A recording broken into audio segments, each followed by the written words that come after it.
हाय रोशन again. आज के इस वीडियो में हम कवर्ड कॉल के इनहेंस्ड वर्जन को सीखेंगे। क्या ये पॉसिबल है कि कवर्ड कॉल को इस तरीके से कस्टमाइज कर सके कि हेजिंग भी हो जाए एंड हेजिंग के लिए कोई कॉस्ट पे ना करना पड़े, हेजिंग का कॉस्ट जीरो हो, रेंटल इनकम भी पॉसिबल हो। एंड कवर्ड कॉल का सबसे बड़ा डिमेरिट क्या होता है, जब मार्केट ऊपर जाता है तो आपका प्रॉफिट लिमिटेड हो जाता है, बट जो कवर्ड कॉल हम आज सीखने जा रहे हैं, जब मार्केट ऊपर जाएगा तो अनलिमिटेड प्रॉफिट का पोटेंशियल रहता है, आपका प्रॉफिट लिमिटेड नहीं रहता है। मतलब ये चारों एक ही स्ट्रेटेजी में पॉसिबल है। आप कवर्ड कॉल भी कर पाएंगे, रेंटल इनकम भी ले पाएंगे।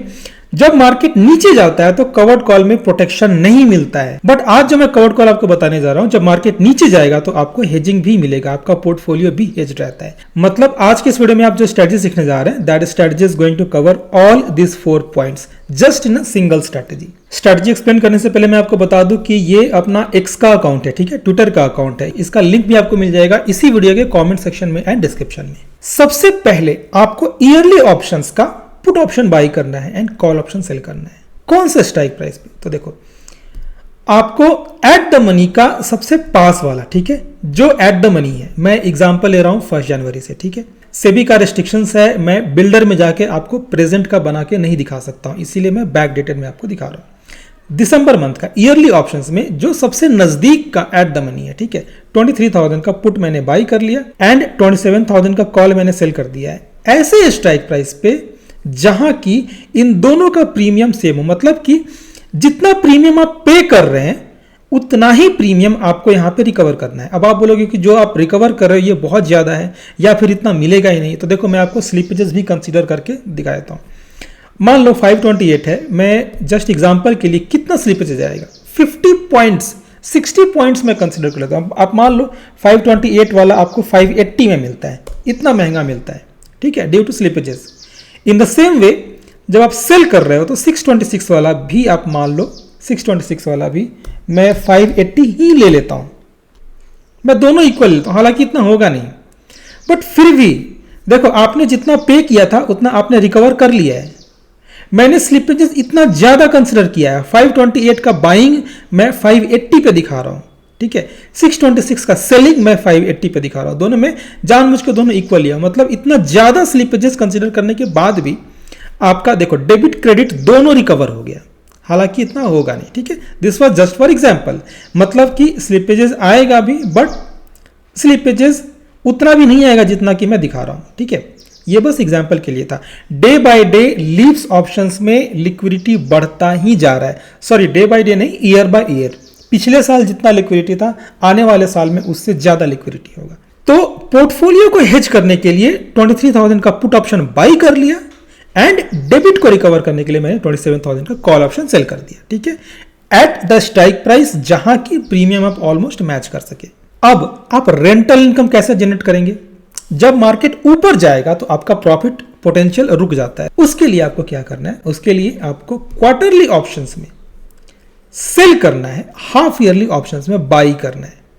ये रेशियो मैं आपको समझाऊंगा, ध्यान से समझना, ठीक है, ध्यान से समझना, वीडियो इन तक देखना। अगर आप इन तक नहीं देखोगे आप नहीं समझोगे। मैंने क्या किया, देखो क्वार्टरली का मतलब क्या होता है, मार्च, जून, सितंबर एंड दिसंबर, इन 4 एक्सपायरी में ही लिक्विडिटी अच्छा मिलता है। अगर आप जनवरी में अप्रैल का लिक्विडिटी खोजोगे तो अप्रैल में आपको लिक्विडिटी नहीं मिलेगा, जुलाई का नहीं मिलेगा, अक्टूबर नहीं मिलेगा, नवंबर नहीं मिलेगा, but March, June, September and दिसंबर इन चारों मंथ्स का मिलता है। इसलिए मैंने मार्च का सेल किया है, जून का बाई किया है। कौन से स्ट्राइक प्राइस पे? आपको एट द मनी के पास वाला सेल करना है एंड 1000 या 2000 पॉइंट्स दूर का बाई करना है जून मंथ में। अब देखो पहले ध्यान से समझना, ठीक है, मैं आपको क्या बताने की कोशिश कर रहा हूं। यहां पे रेशियो क्या होगा, रेशियो बहुत तरह का हो सकता है, आपको चेक करना है कि क्या कौन सा रेशियो आपके पे ऑफ को सबसे ज्यादा अच्छा बनाता है, किस रेशियो में आपका पे ऑफ बेस्ट दिखता है। अभी देखो, अभी ये पे ऑफ देखो 1:2 में पे ऑफ हमारा ऐसा बन रहा है। मैं काम करता हूं 26 वाले को 27,000 पे, देखो 27,000 पे जैसे किया ये पूरा नीचे चला गया। अब मैं काम करता हूं 1000 आगे ना जा, सॉरी 25,000 पे ऐसा दिख रहा है, 25,000 पे यहाँ पे डेबिट बन जा रहा है, 26,000 में ठीक ठाक लग रहा है, बट ब्लू लाइन के साथ थोड़ा सा कॉम्प्रोमाइज करना पड़ रहा है। अगर मैं 2:5 कर दूं तो अब आप ही बताओ कि कौन सा पे ऑफ बेटर था। आप बताओ, जो पे ऑफ बेटर हो वो रेशियो हमारा रेशियो है। अब देखो 1:2 पे ऑफ अच्छा नहीं बन पा रहा था, 1:2 का मतलब 2:4 पे भी हमारा पे ऑफ ऐसा ही दिखेगा। मैंने क्या किया, 2:4 नहीं 2:5 किया, ठीक है। अब देखो जब मार्केट ऊपर जाएगा तो ब्लू लाइन भी बहुत ज्यादा सपोर्ट कर रहा है, थोड़ा बहुत सपोर्ट नहीं कर रहा है। We don't have to compromise anything with the blue line. इस रेड वाले पार्ट से कहीं ज्यादा ऊपर से निकल के जा रहा है ब्लू लाइन, मतलब आपका अपर साइड भी सेफ है as per the blue line. And जब मार्केट नीचे जाता है then this green zone is going to give you rental income. That's the logic.